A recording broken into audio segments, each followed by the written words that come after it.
I have been Grand Delve Master of the Corin Deep Roads for 41 years. I have cut 3 of the great descending galleries with my own crews, walked the black passages beneath 2 mountains that no living thing had entered before us, and carried more of my own delvers up out of the dark than I will count aloud, because the counting still sits on my chest. I tell you the length of my service not to boast, but so you understand the weight of what I am about to set down. I was not a delver who frightened easily underground. I am now. The low gallery went silent on the 2nd day of the founding rites. The Heir Corin was down there. He was 11 that season, a stubborn, bright-eyed child who loved the deep roads the way other children love open sky, and who hadge-lamped down to the old shrine gallery with the elder delvers, as the custom allows the heir on that one day. There were 6 of them below. A rockfall came down across the middle passage, not a large one, the kind we clear in a morning, and it sealed the low gallery off but did not crush it. We could hear that much through not hear, after the first little while, wasn't. The calling from below thinned, and then it stopped, one voice at a time, and any delver who has spent a life underground knows that a passage going quiet is worse than a passage screaming. The deep mother was brought. The rites stopped. I will not dress up what we tried. We sang the stone songs at the fall, the ones the delvers of this house have sung, at a blocked passage for 200 years, and this thin and clearable but told us nothing of why the 6 had fallen silent behind it. My underdelvers set the clearing braces in their proper order and began to draw the rubble back, stone by stone, the careful way, because the fast way brings the roof down on the people you are trying to reach. I lit the sacred depth lamps them, each the work of a century of Corincraft, and sent their light down the boreholes, and saw nothing but still air and stiller bodies. By the 3rd hour, we had a gap a delver could crawl through, and came back out gasping in gray and could not tell me why, only that the dark down there wa. The deep mother came and stood at my shoulder okayed at the gap in the fall, and beyond it, where her son lay somewhere in the quiet, and hing to give her that was not, in plain words, the loss of 6 of ours and the heir among tich. It was the under-speaker, old Marn, who said TT the way a delver says a thing he is sure will be refused, low, from the side of his mouth, his eyes on the floor. The human trade party had come down to the Hohi founding. A small group, some traders, a translator, and a safety officer who traveled with their or hauler because their rules require one aboard any ship that runs crude cargo. I had traded perhaps 8 words with her at the arrival table. A lean, weathered woman.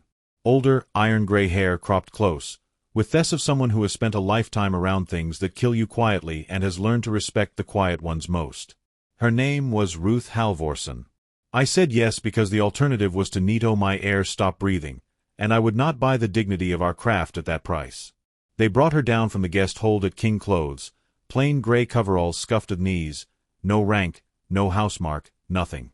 She carried a battered kit slung across her back and a small brass lamp in one hand. Not a Corin delving chest with its blessed seals. A dented brass lamp with a wire cage around the flame, the kind of thing I would have taken for a scullery lantern. The base was worn bright with handling. There was solder at one seam where someone had mended it long. She went to the gap in the fall and looked each perhaps 4 seconds. The set of the passage, the slope of the floor beyond, the way the 6 bodies lay along it. Then she looked at me. Which ones dropped first? The ones furthest. I told her yes. That the calling had faded for Larry first, and last from the one delver who had been up on the shrine ledge, who had gone quiet only a little while ago. Halvorson nodded, and something in her face closed and settled, the way a person's does when a bad thing they suspected turns out to be true.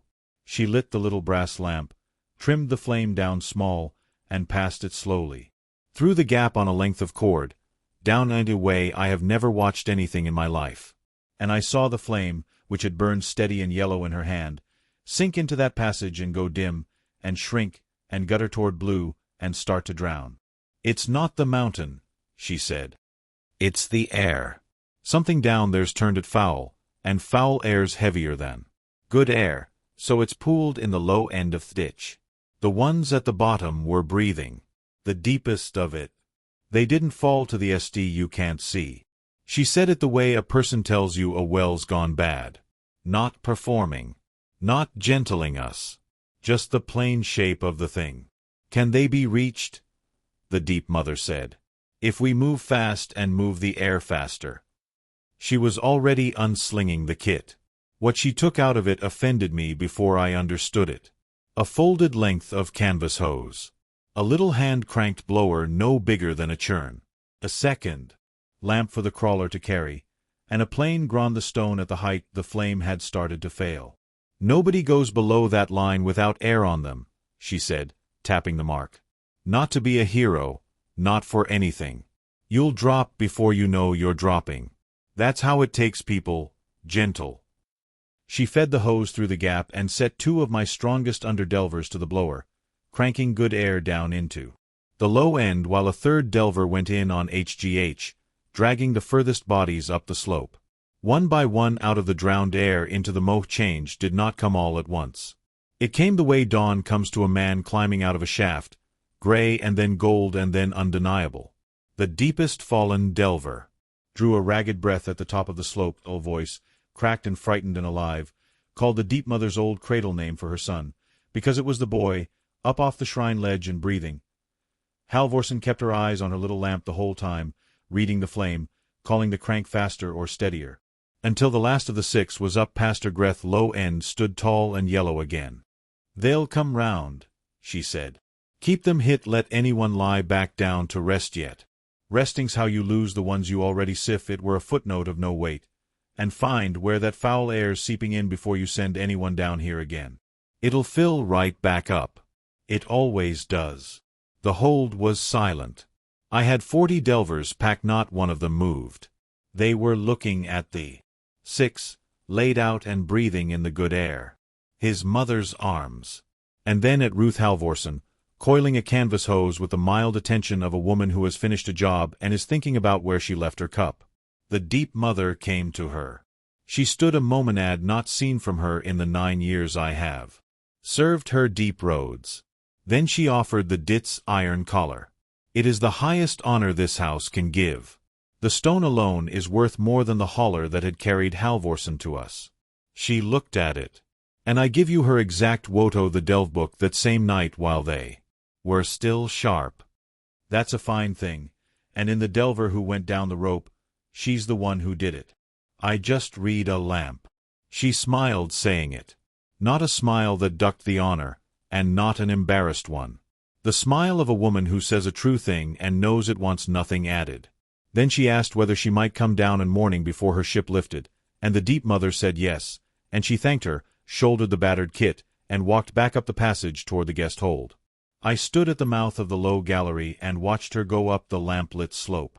A lean woman in scuffed coveralls, a dented brass lamp swinging from one hand, unhurried, already somewhere else in her head.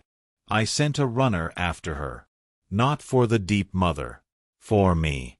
I did not need the method or the name of the tool. Those I could learn. I needed to know what she had seen in those first 4 seconds at the gap, when 200 years of Corin stone song had heard a mountain claiming its own and she had seen a puddle of dead air. The runner caught her at the top of the slope and put my question to her. Halvorsen stopped. The runner said she looked at nothing in particular on the rock wall a moment, and then said, "The way they fell. If the mountain had wanted them, it'd have taken the strong and tones lowest down went first and the one up on the ledge went last. That's not the stone choosing. That's the bad air sitting in the low ground and rising slow, and it only tells you one thing. The trouble's not in the roof, it's on the floor. Everything after that's just watching a flame." And she told the runner to tell me to go and rest, that I had done nothing wrong, that some dangers just want a different pair of eyes. The runner brought me those words, and I stood a long while at the mouth of that dark gallery, and I turned them over and over. In the morning she came back down and spent HW passage with her little lamp, finding the seam where the foul air was seeping up out of a fault below and showing my underdelvers how to read the flame for it. The boy Corin trailed her the whole way, Palestians, the way a child is when the fear has passed and the wonder comes rushing in behind. She let him hold the brass lamp and watch the flame himself, and told him that little saved more delvers than every song ever sung, and that a delver who could read a flame need never be afraid of the dark, only respectful of it. She did not perform for the elders watching from the passage mouth. She only talked to the child. When she stood to go, Corin asked her name. "Ruth," she said. "Will you come back?" the boy asked. She looked at him a moment. "Don't know, love," she said.